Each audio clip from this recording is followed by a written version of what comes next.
Namah Parvati Pataye Govindanam Sankirtanam.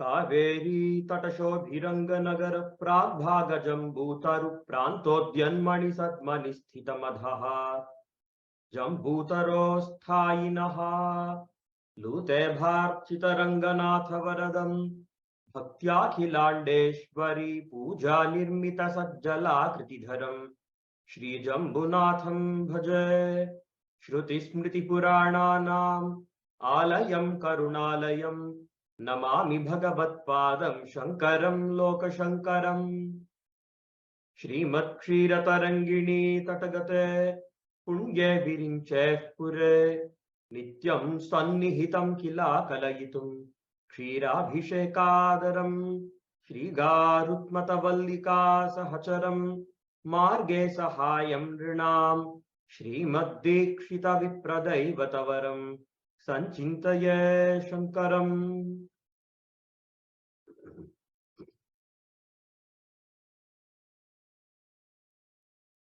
In the previous bhashanam, we discussed about the greatness of Sri Rangaraja Dhwari, the father of Srimad Appayya Dikshitendra. So, in today's lecture, we will be discussing how Dikshitendra was born to Rangaraja Dhwari and his wife. And this is described in the first Tarangam of K.V. Subramanya Shastrigal's Dikshitendra Vijayam. K.V. Subramanya Shastrigal's Dikshitendra Vijayam is divided into 7 Tarangams. And among the 7 Tarangams, we are still in the first Tarangam. The third section of the first Tarangam is Marga Sahaya Anugraha, the blessing of Lord Margabandhu of Thiruvirinchipuram. So the Thiruvirinchipuram is the Kshetram which lies very close to Adayappala Magraharam. And it is in Thiruvirinchipuram Kshetram, it is this Kshetram where Margabandhu Swami, so he was the Kuladevata for the family of Srimad Appayya Dikshitendra. Says K.V. Subramanya Shastrigal, Anukulaya Kaminya Samriddhaya Shriya Chatvarimshachata Vayasa Sampannaha Api Santatyanudayena Vishidantaha. So he had a very good wife, Samriddhaya Shriya. So he had all opulences in life and he was 40 years of age. In spite of having all of these Aishwaryams in his life, he did not have one Aishwaryam in his life, Sri Rangaraja Dhwari. And what was that Aishwaryam? And that was Putra Sampata. And even at the age of 40, Rangaraja Dhwari was still yearning to have a son. And the Shastras always say that Jayamano havai brahmanaha Tribhihi runaihi runavan jayate brahmacharyen rishibhyaha yajnana devebhyaha prajaya pitrubhyaha iti. Jayamano havai brahmanaha, one who takes birth as a brahmana, he becomes, he's born with 3 great depths in his life. What are those 3 great depths? Shastra says the first depth is Rishirinam, depth towards the Vedic sages. The second depth is known as Devaranam, depth towards the Devas who live in the Svargaloka. And the third one is Pitrunam, or depth towards the ancestors.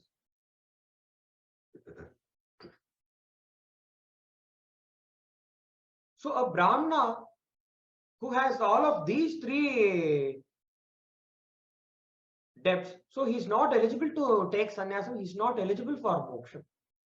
only when a Brahmana observes, only when he gets cleared of all of these three depths, Rishirnam, Devaranam and Pitrunam, he is eligible for moksha. And how is this possible? Brahmacharyena Rishibhyaha. By observing Brahmacharyam, he can clear his debt towards the Maharshis. And the word Brahmacharyam here doesn't mean celibacy. So the word Brahmacharyam here means Vedadhyayanam. Only when a Brahmana performs only when he undergoes Vedadhyayanam, Swashakha along with Veda Bhashyam, along with Shrauta Sutram, and so only then he is eligible for, only then he can get cleared of Rishirnam. Yajnena Devebhyaha, by observing Nityagni-hotram all throughout his lifetime, by performing all the yajnas that have been prescribed in the Shrauta Sutras, Vajapayam, Garuda Shayanam, Agnishtomam, Atyagnistomam, Jyotishtomam. So by performing all of these yajnas as prescribed in the Shrauta Sutras, he can get relieved of Devarna. By observing all the Pitrikarmas and by getting children in the righteous way, in the dharmic way, he will get freed from Pitrad. So only when a Brahmana gets, only when he gets rid of all of these three debts, he is eligible for mukti.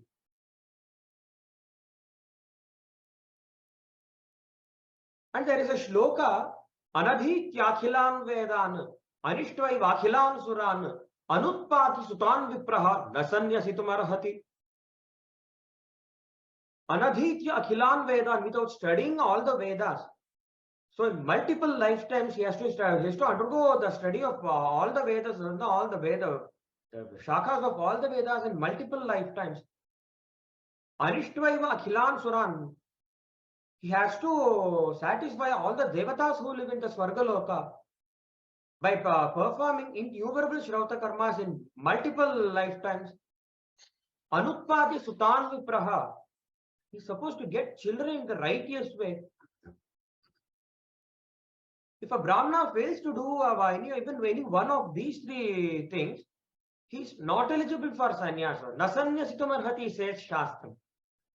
And this statement of the Shastram, it is a little harsh to hear. And the same Shastram, it also tells us in a very soft and friendly way. So this is the Bhavamukha, so that way of telling things. If you don't do this, you will never do well in life. This is a harsh way of telling. So there is a softer and friendly way of telling. So if you do this, you will get this result in your life and your life will be better. So this is a soft and friendly way of telling. So the Shastra instructs us in both the ways. Adhitya vidhivad vedan putranschodpadya dharmatah ishtvacha shaktito yajnaihi mano mokshe niveshayet. Adhitya vidhivad vedan, by undergoing Vedadhyayanam in the prescribed way. So not in any whimsical way as per each one's whims and fantasies, Vedadhyayanam should not be done. So the Shastra says, Vidhivat Vedan Adhitya, by undergoing Vedadhyayanam, Putranshtotpadya Dharmataha. So one has to beget children in the righteous way. So by when a person begets children in wrong ways, in a way which has not been prescribed in the Shastras, so there will be no preeti to the ancestors. So one has to marry according to the dictates of the Shastras. Only then he will attain Sadgati. Putranshtotpadya dharmataha ishtvacha shaktito yajnaihi. According to one's capacity, a Brahmana has to perform yajnas. So all the yajnas prescribed in the Shrauta karma, they are very, very important. And Laukika Brahmanas like us, we are not eligible to take up Agnihotra. So there are many strict rules and regulations for Brahmanas who take up Agnihotra. So not all Brahmanas are eligible for it. So even among the very pious Vaidikas, just because a Brahmana, a person has taken birth in a Brahmana family, just because he is a very good Vaidika, So it doesn't mean he can take up Agnihotram. There are very strict rules and regulations for it. So if that is the case, how can we get the phalam of performing Agnihotram, Vajapayam, Jyotishtomam, Agnishtomam, Atyagnistomam and all that? So for people like us, some amount of our earning, so whatever money we earn in our lifetimes, so the money that we have earned in the right way without cheating others, so the money earned in wrong way, that should never be given yajnams. So in any so if there is any yajnam like Vajapayam or anything, so it's only from those people who have earned money in the right way. It's only from them funds should be collected to perform a yajnam. So so it's all of our duty to devote at least one portion of our earnings towards Shrauta karma. So we have many Brahmanas, good Brahmanas who perform, good Agnihotris who perform yajnas. So it is our duty to donate money to them for performing Shrauta karmas. So by doing that, we will get the preeti of all the devatas who live in the Swarga, and that will also contribute to Chitta Shuddhi that we get. So when we go through the Bhasham of Adi Shankara Bhagavatpada and all the Advaita Acharyas, so it is very clear that the knowledge of the Supreme Impersonal Brahman, the Nirvishesha Brahman, is possible only when the mind is pure. And the mind will be pure only when a person performs all the Vedokta karmas, the Smarta karmas and Shrauta karmas.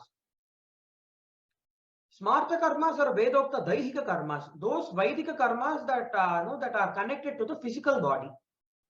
For example, Garbhadhana Samskaram is there, Shoshyanti Samskaram is there, Simanta Samskaram, Shoshyanti, Chuda Karma, Upanayanam,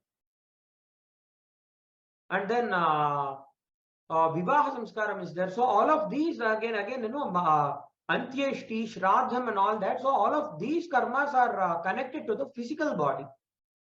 So these are known as Smarta karmas. And Shrauta karmas are karmas like Agnihotram, Pashubandham and all that. So only when a Brahmana performs all the Shrauta Smarta karmas meticulously, he will attain Chitta Shuddhi or purification of mind. Only when he is a Karma Sambhadita Chitta Shuddha, he can cultivate the Jnanam of Nirvishesham Brahman in his mind. Only in a pure mind, it is possible to cultivate the knowledge of Nirvishesham Param Brahma. So that is the reason all of these karmas are very, very important. Especially in olden days, 100 years or 150 years ago, very strict Smarta Brahmanas and Sannyasis. So now people of our, Shankaracharya Sampradaya, like only those who have performed all yajnas, only they used to go and study Vedanta. And there was a sannyasi named Vasudeva Brahmendra Saraswati in Thiruvayar. So 100 or 150 years ago, so he used to be very strict about the standards. He used to teach Vedanta only to those who are performing Nityagni-hotram, those who are performing all the Vaidika karmas very strictly. So otherwise, in the olden days, sannyasis would never teach Vedantam to anybody and everybody. And even among that is how it was. The trend used to be in olden days. So Rangaraju Advari, so he had cleared himself of two debts in his life. He had no Rishirinam because he had performed Vedadhyanam very well. He also got cleared of Devaranam because he had performed all the Shrauta karmas in his lifetime. He even performed Shrauta karmas like Vishwajit Yajnam, something that is very difficult to perform. And this Yajnams like Vishwajit, so only one in many centuries can observe. So in this way, he got cleared himself of Rishirinam and as well as Devaranam. He still had one more Rinam to go. So that was Pitranam. And this is very similar to what the father of Adi Shankara Bhagavatpada underwent. So Shivaguru Dikshitendra was the father of Adi Shankara Bhagavatpada. And we should never call him as Shivaguru. Director, we shouldn't call him as Shivaguru. So, for very great personalities, we don't do Namagrahanam directly. Like we don't say the name of Mahaperiva. So do we call we don't say the name and then say such and such Swamigal Shuratu. We don't say this. So it's out of utmost respect and reverence for him. We call Acharyas only Mahaperiva. So we call as Pudu Periva, Bala Periva. So why do we call it like that? So because we have utmost respect and reverence for him. So even any Vaidika Brahmana in the society, so someone who is highly respectable, we don't just call him by his name. In the same way, even the father of Adi Shankara Bhagavad-pada, so we shouldn't just call him as Shivaguru. So we should say Shivaguru Dikshitendra.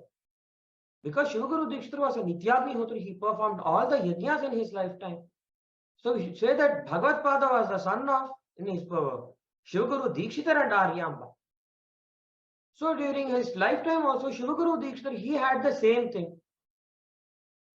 He got himself cleared of two rinams. He had no Rishi rinam, he had no Devaranam. The only rinam or debt which he had was Pitrinam. And it was for this reason he went to the temple of Vadakanathan Swami. He prayed Bhagavan to bless him with a son. And with the blessings of Vadakanathan in Trichy, he received an illustrious son, Sri Adi Shankara Bhagavad-pada, who was an Amshavatara of Parameshwara himself, of Vadakanathan himself. In the same way, Sri Rangarajadhvari and his wife went to the temple of Margabandhu Swami of Thiruvananthapuram, and with Bhagavan's blessing, he got an Amshavatara of Parameshwara himself as his son. So that is the similarity between the fathers of both Sri Adi Shankara Bhagavad-pada and Srimad Appayya Dikshitendra.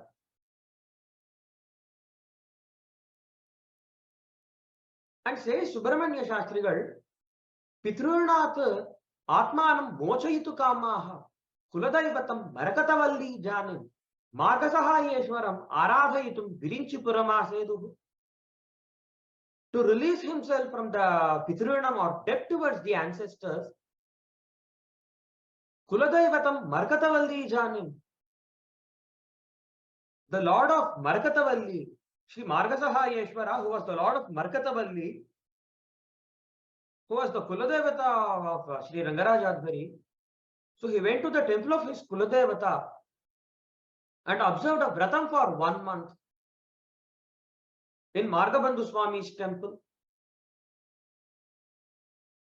And it was in this temple that many yugas ago, Lord Brahma was born in the family of Brahmanas.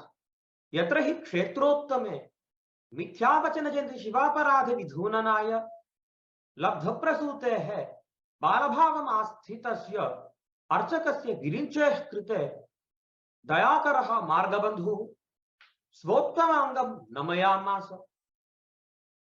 So he says, so the K.V. Subramanya Shastrigal says, many yugas ago, Lord Brahma had a curse, and as a result of this curse, he had to take birth in this world of mortals.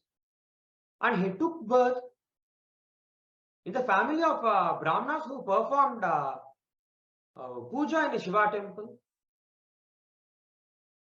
And because he was an extremely small boy, he was being cheated by his relatives. And out of extreme compassion towards this young boy, who was an incarnation of Lord Brahma, Margabandhu Swami bent his head down to bless this devotee. And Srimad Appayya Dikshitendra says this in his Gangadhara Ashtakam also. And there is some text known as Virinchipura Mahatmyam, which K.V. Subramanya Shastrigal quotes, a Sanskrit text, and today this text is not available. So in 1933, when K.V. Subramanya Shastrigal compiled Dikshitendra Vijayam, so it was available to him at that time.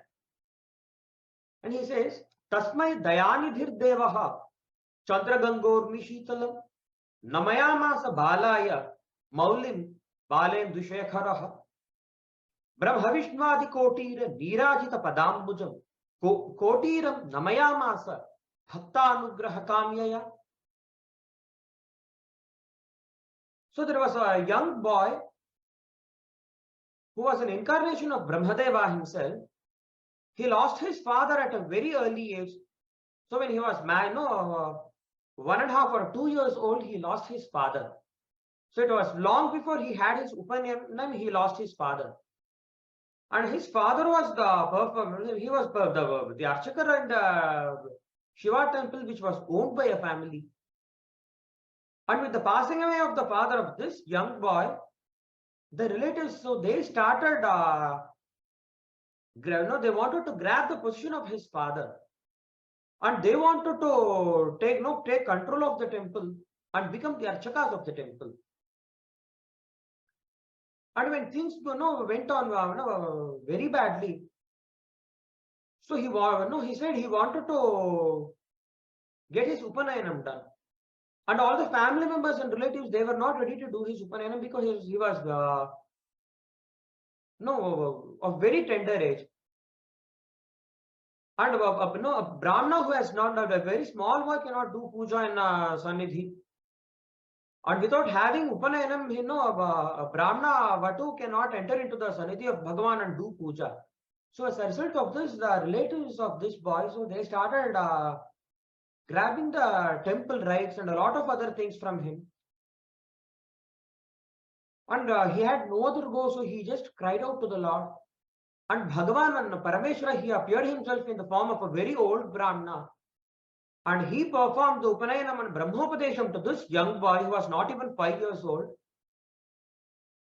And after having his Upanayanam and Brahmopadesham done, the young boy returned to the temple with a Palasha Dandam, with a Yajnopavitam, with a Palasha Dandam, and with a lot of Brahmatejas in his face. So it was Parameshwaran himself who had performed the Brahmopadesham for this young boy. And when he entered into the temple with a lot of Brahmatejas, with Yajnopavitam and with Palasha Dandam, the relatives had to give back the temple rights to this young boy. And when he had to offer Abhishekam to Bhagavan, the Shivalingam, he was too short to offer Abhishekam to the Shivalingam, and he started crying because he was not able to offer any Tirtham as Abhishekam to Bhagavan, any Kshiram or Tirtham to Bhagavan as Abhishekam. Out of immense compassion, the Lord bent his head so that this young devotee, this young Archaka, can offer Kshiram and Tirtham for Abhishekam. Kotiram Namayamasa Bhaktanugraha Kamyaya, says Virinchipura Mahatmya. So out of compassion for this devotee, the Lord bent his head down. And this same incident has been described by Srimad Appayya Dikshitendra in his Stotra Grantham known as Gangadharashtakam. Balam Shaivakulotbhavam Pariharat Svajnati Pakshakulam Khidyantam Nijamurdhini Pushpanichayam Datum Samudyatkaram Drishtvanam Yashirovirinchiragare Pujam Tadiyam Bhajan Artatrana Parayanasta Bhagavan Gangadharo Megatihi. That Lord Gangadhara is my refuge. Gangadharaha Megatihi, Saha Bhagavan Gangadharaha Megatihi. And he is Artatrana Parayanaha. So he is very much devoted towards protecting the Arthas, those who are in distress and those who take Sharanagati, those who come to him for shelter. So Artatrana Parayanasa Bhagavan Gangadharo Megatihi.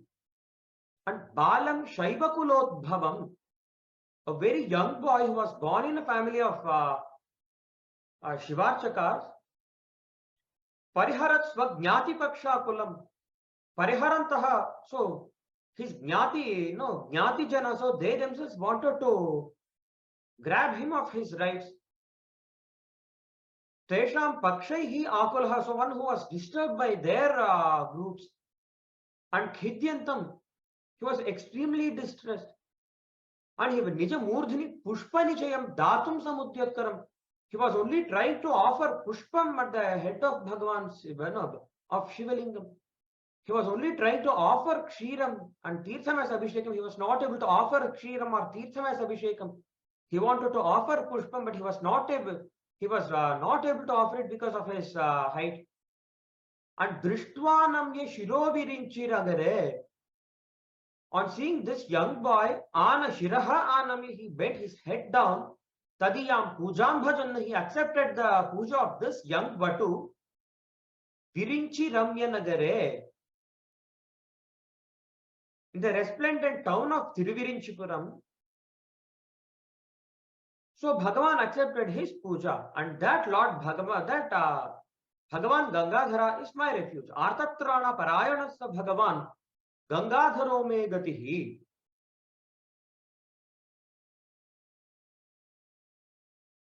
In this way, Sri Rangarajadhari performed yajnams, he performed dhanam, he performed fasting in the Sanidhi of Margavandhu Swami of Thiruvirinchipuram.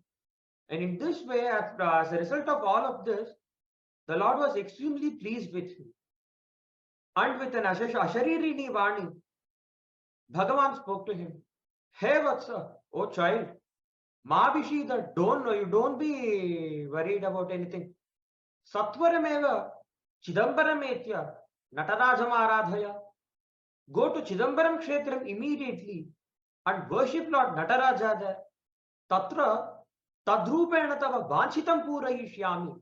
Tatra, in that Chidambaram Kshetram, I shall fulfill all of your desires in the form of Lord Nataraja.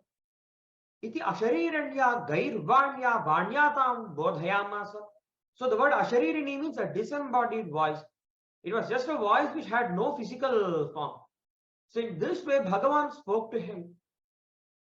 And the word gairvani means something that is divine. And hearing this word, these words of Margavandhu Swami, Rangarajadhari was extremely happy. He felt very happy.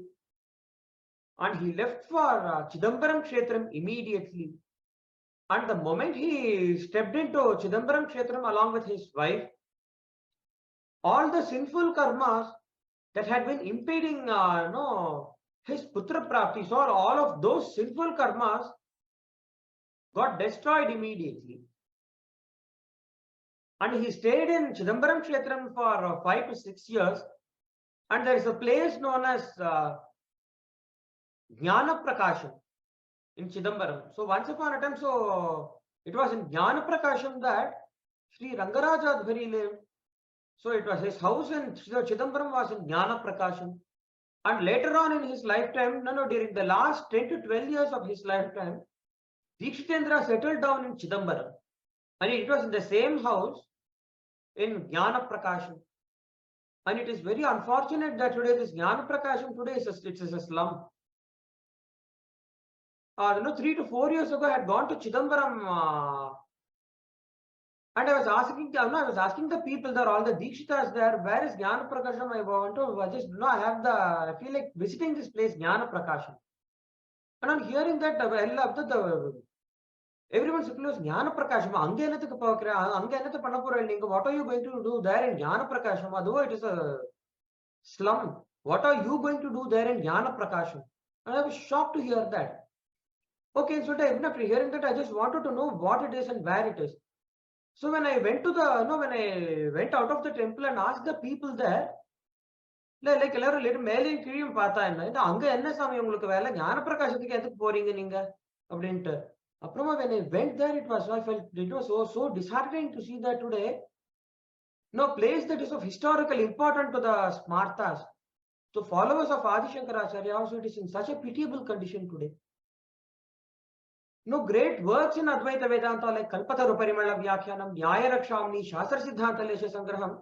So all of these works were written by Dikshitendra during his lifetime in Chidambaram Kshetram. So it is just like how Gangotri is the Prabhavasthanam of Ganga, just like how Kudaga is the Prabhavasthanam of Kaveri Nadi.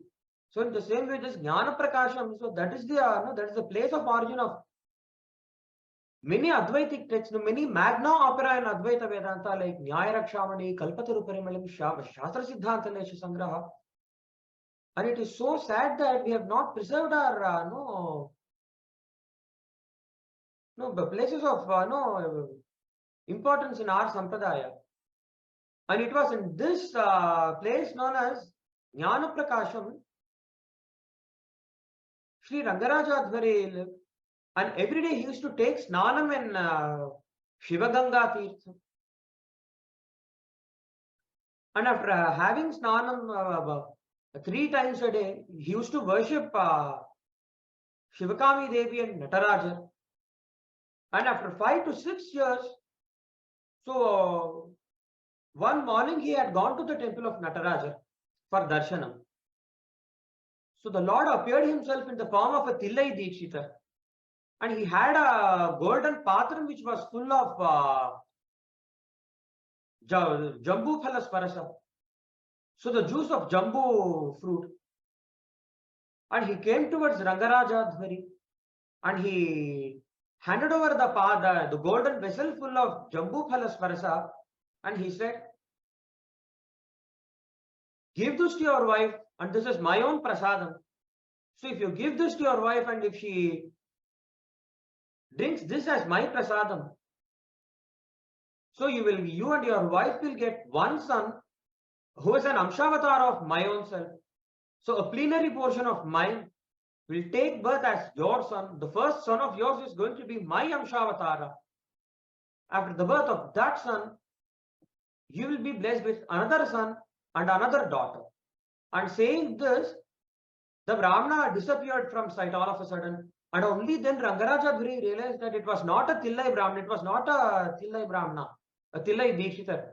It was Bhagavan Natarajan himself who appeared in front of him in the form of a Tillai Dikshita, and he disappeared from sight immediately. He felt so happy to see this, and he came home immediately and narrated all that took place in the temple. And his wife felt very happy.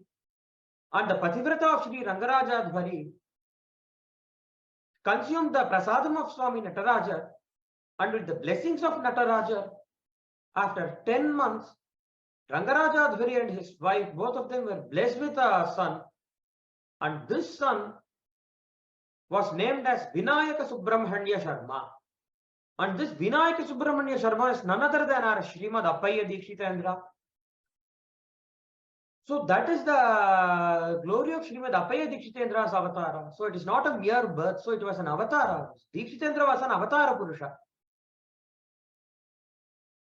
So his entering into this material world, so that was also through Swami Nataraja of Chidambaram. And at the end of his avatara, he merged back into the deity of Swami, the same Nataraja, with whose blessings he took birth. So it was when he was 72 years old. So he was old and fragile.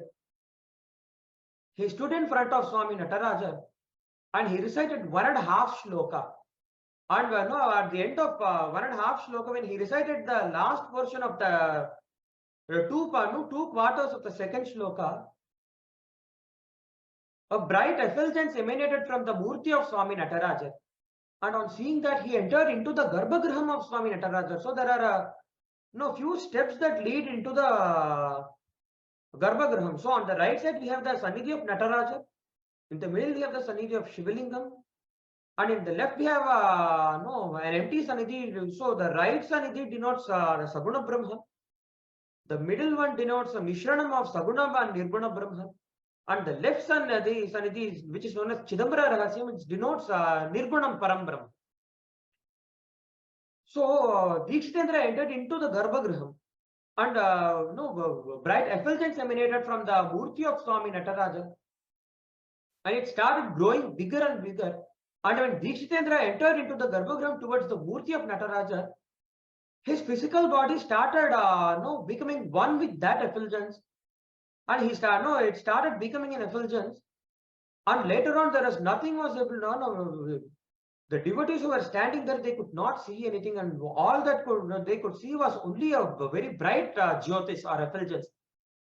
And eventually, the effulgence started receding back into the murti of Nataraja. And this is how Dikshitendra attained mukti. And this type of mukti is known as Sayujya mukti. So we will be discussing the different types of mukti also. So there is a text known as Suta Samhita in Skanda Purana. So Skanda Puranam is one of the major Puranams. So there are two recensions of this Skanda Puranam. So the North Indian recension is one, South Indian recension is another one. So in North Indian recension you have Kedara Khandam, Kashi Khandam and all that. So all the greatness of holy kshetrams like Badrinath, Kedaranath, Varanasi and Jagannatha. So all of this is discussed in great detail in many chapters in the North Indian recension of Skanda Purana. Whereas the South Indian recension of Skanda Puranam, so both in structure and content, so there is a vast difference in both of it. So this is divided into 6 Samhitas. Shankari Samhita, Vaishnavi Samhita, Brahmi Samhita, Sanatkumari Samhita, Sauri Samhita and Suta Samhita. So there are 6 Samhitas here. The second Samhita is Suta Samhita. So this Suta Samhita has many interesting things related to Shiva Bhakti. So it has many interesting things related to Advaita Vedanta and many Yoga Shastra and a lot of other things.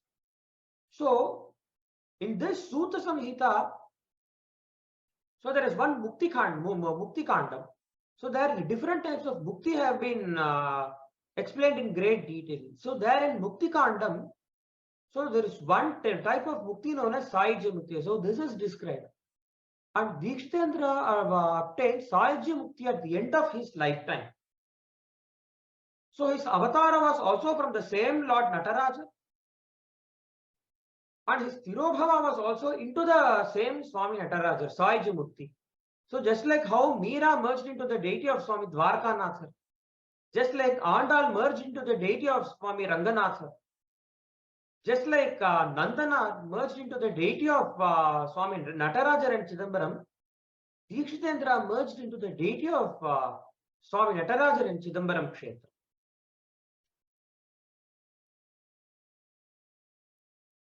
And Rangaraja Advari named his son as Vinayaka Subramanya Sharma, and all the Vaidika karmas for like Shoshanti, Namakranam, so all of that was done. And after that, he had another son who was named as Achan Dikshitar. And this Achan Dikshitar had 5 sons. And one of his sons, 5 sons, was Narayana Dikshitar. Narayana Dikshitar had a son whose name was Nilakantha Dikshitar, the famous Nilakantha Dikshitar of Palamade. He was the son of Narayana Dikshitar, so the grandson of Achan Dikshitar. And after the birth of Achan Dikshitar, Rangaraja Advari and his wife had a daughter who was named as Jnanambika. And Jnanambika had 2 sons. The elder one was Surya Narayana Dikshitar and the younger one was Samarapungava Dikshitar. Surya Narayana Dikshitar, he studied the Shastram under his own maternal uncle Appayya Dikshitendra. And Samarapungava Dikshitar, he was the grandfather, the Pitamaha of the celebrated Sri Gangadhara Vajapayya. And Gangadhara Vajapayya was the guru of Sri Bhaskara Raya Dikshitendra. And Bhaskara Raya Dikshitendra, he was a very important personality in our Shankaracharya Sampradaya.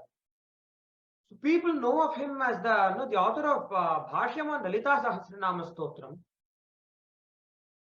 People know of him as a very exalted Srividyopasaka, a very great Acharya, an Acharya of giant personal stature in Srividya, the path of Srividya. Apart from this, he was also a Nityagnihotri. So just like how he was devoted to the Anushtanam of Srividya, he was equally devoted and equally committed towards the Anushtanam of Shrautam in his lifetime. He was a Nityagnihotri. He performed all the yajnas that have been prescribed in the Shrauta Sutras. And in Varanasi, he performed his Vajapayam, Bhaskara Raya Dikshitendra. So the word Dikshitendra, only very few Grihastha Brahmanas in our Sampradaya could be called as Dikshitendra. Srimad Appayya Dikshitendra. And the other person is Bhaskara Raya Dikshitendra. So he was a very illustrious person. He was a very great Vyakaranika and Vyakarana Shastra, he was a very great scholar. In Purva Mimamsa, he was a very great scholar. He was also a Mimamsaka. In Advaita Vedanta, he was a very great scholar, and he also had a very good command in Vishishtadvaitam and Dvaita Vedanta as well. He has written many granthas in Advaita Vedanta, in Purva Mimamsa, in Vyakaranam Shastram. So even Bhaskararaya Dikshitendra was a multifaceted personality. So it is a matter of great pride for us, for the Smartas, the followers of Sri Adi Shankara Bhagavad Pada, that we have had such Mahatmas in our community in the previous centuries.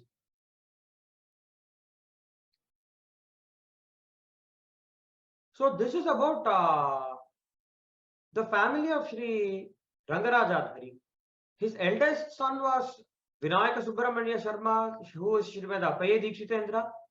His second son was Sri Achan Dikshita, and his third son was Sri Jnanambika, and she was given away to a Brahmana who belonged to the Vadhula Gotra. So this is about the illustrious family of Sri Rangarajadhari. So this is about the birth of Dikshitendra. And with this, Tarangam 1 gets over. Hara Namah Parvati Pataye, Hara Hara Mahadeva. Namaskaram, Mama. Thank you.